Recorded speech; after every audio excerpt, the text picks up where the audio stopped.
حضور یزید پلید کی کیا کرتوت تھے اور اس کا کیا انجام ہوا؟ کہ کیا کرتوت نہیں تھے.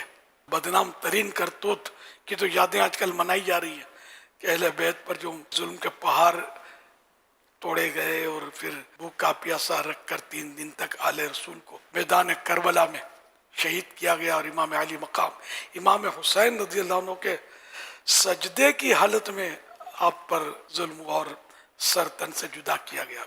ایسے گنونے ظلم ہیں اس کے کہ دنیا کی تاریخ یہ اس سے بڑا کوئی کالا دھبا نہیں ہے جیسا یہ یزید پلید نے کیا، اس کے دور میں کیا گیا. اس کے علاوہ بھی بہت برائیاں کی اس نے جن کے گھر سے پردہ چلا ان بیویوں کو بے پردہ پھرایا گیا اس کے دور میں. کربلا کا ایک تو مارے کا ہوا، کسی کا بھائی شہید ہوا، کسی کا والد شہید ہوا، کسی کا چہیتا بیٹا شہید ہوا. یہ غم زدہ خواتین، سوگوار خواتین وہ کہ جن پر حوریں بھی رشک کریں، ان آل رسول کی خواتین کو ان ظالموں نے جس طرح مطلب گلی گلی پھرایا. یعنی کہ اب کون سا ظلم تھا جو ان لوگوں نے نہیں کیا. اور پھر وہی کہ واقع حرہ مدینہ طیبہ پر حملہ ہوا، صحابہ کرام کو شہید کیا گیا، مسجد نبوی شریف میں گھوڑے باندھے گئے، وہ گھوڑوں نے جو بھی گندگی کرنی ہوتی ہے، اور یہاں تک کہ 3 شبانہ روز 3 دن 3 رات مسجد نبوی میں باقاعدہ نمازیں نہیں ہوئی. اس کا انجام تو طرح طرح کی اس میں روایتیں. ایک تو یہ کہ ایک بندر اس نے پالا تھا، اسی بندر نے اس کو ایک بار زور سے کاٹ لیا تو اس کا زہر چڑھ گیا، اس کو یہ مر گیا. ایک یہ اس کے بارے میں کہا جاتا ہے کہ یہ شراب بہت پیتا تھا تو اس کا معدہ جو تھا تباہ ہو گیا. شراب سے معدہ ڈائجسٹو سسٹم جو ہے یہ ڈسٹرب ہو جاتا ہے، معدہ خراب ہو جاتا ہے. اس کا معدہ اس حد تک خراب ہوا کہ دست پھرتا مارا گیا، لوز موشن کرتا رہا وہ، اور اسی میں اس کا دم نکل گیا. اور ایک یہ بھی واقعہ اس کے بارے میں بیان کیا جاتا ہے کہ ایک رومیون نسل، ایک روم کی کسی عورت سے اس کو عشق ہو گیا.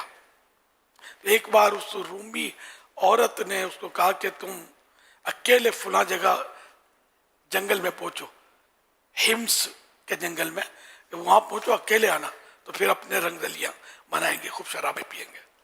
تو یہ نفس کا مارا، شہوت کا مارا، یہ وہاں اکیلا پہنچا یزید. اب اس عورت نے پہلے تو اس سے جو بھی کچھ کیا ڈھونگ وغیرہ، اور اس کو شراب پلائی، خوب شراب پلائی، یہاں تک کہ شراب میں جب بد مست ہو کر اس نے بری نیت سے ہاتھ بڑھائے اس عورت کی طرف، وہ ہٹ گئی پیچھے.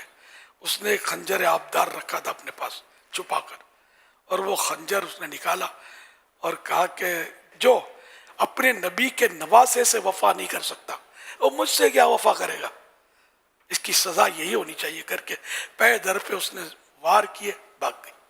اس کو وہیں تڑپتا چھوڑ کر وہیں یہ ایڑیاں رگڑ رگڑ کر مر گیا. اس کے اہالی موالی ڈھونڈتے ہوئے وہاں پہنچے. اب لاش ایسی گل سڑ گئی تھی، اور چیل کبوں نے بھی اس کو نوچا ناچی کی تھی، بہت بری حالت میں اس کی لاش ملی تھی، سڑی ہوئی. تو پھر یہ کہ اس کو لانا مناسب نہیں سمجھا، اور وہیں گڑا کھود کے داب کے یہ لوگ آ گئے. 2 سال اور کچھ عرصے اس کی حکومت رہی. زیادہ اس کا لمبا دور نہیں تھا. دنیا کی محبت میں، دنیا کے عشق میں اس ظالم نے اپنے نبی کے نواسے اور ان کے خاندان پر ظلم کیا. پھر اسلام کی حدیں اس نے توڑی اور نہ کرنے کے بہت سارے کام کیے اس نے. اور آخرکار یہ 2 سال تک بس رنگ رلیاں منائی اس نے. قیامت تک لوگ اب اس پر پھٹکار بیچتے رہیں گے. اللہ پاک ہم سب کو دنیا کی محبت سے اور دنیا سے محبت کرنے والے ان ظالموں سے دور رکھے، اور یزید پلید اور ان کے ہمنواؤں سے ہم کو بچائے. اور اللہ پاک آل رسول کی محبت، امام حسین کی محبت، شہدائے کربلا، اسیران کربلا کی محبت میں ہمیں زندہ رکھے. انہی کی محبت پر ہمارا دم نکلے.